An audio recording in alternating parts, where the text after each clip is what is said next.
नमस्कार शेतकरी मित्रांनो. शेतकरी मित्रांनो, खरीप हंगाम 2025चा पीक विमा शेतकऱ्यांना मिळणार की नाही, याचे उत्तर पूर्णपणे पीक कापणी प्रयोगाच्या अंतिम अहवालावर अवलंबून आहे.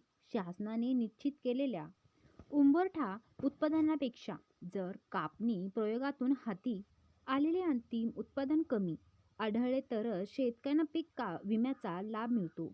ही आकडेवारीच पीक विम्याबाबत अंतिम निर्णय ठरला असेल. सर्व नुकसानग्रस्त शेतकऱ्यांचे लक्ष या पीक कापणीच्या अहवालाकडे लागून राहिले आहेत.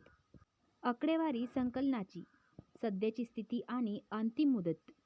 विविध पिकांच्या आकडेवारीचे संकलन सध्या वेगाने सुरू आहेत. मूग, उडीद, बाजरी आणि मका यासारख्या पिकांचे पीक कापणी प्रयोग पूर्ण झाले असून त्याची आकडेवारी 15 नोव्हेंबरपासून कृषी आयुक्ताला पाठवण्यात येणार आहे.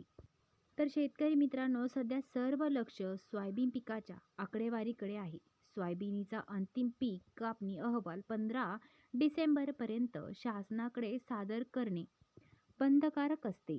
त्यानंतर शासन 31 डिसेंबरपर्यंत ही आकडेवारी पीक कापणी अहवाल 15 डिसेंबरपर्यंत शासनाकडे सादर करणे बंधनकारक असते. त्यानंतर शासन 31 डिसेंबरपर्यंत ही आकडेवारी पीक विमा कंपन्यांना पुरवते.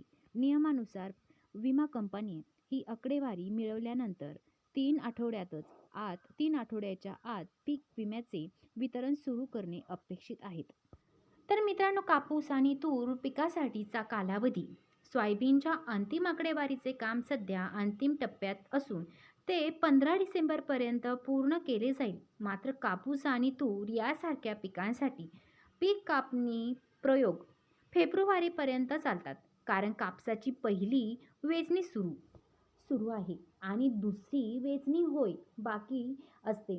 आता शेतकरी मित्रांनो, तरीही कापूस आणि तूर वगळता इतर सर्व खरीप पिकाची आकडेवारी 15 डिसेंबरपर्यंत जाहीर होण्याची शक्यता आहे. या अंतिम आकडेवारीच्या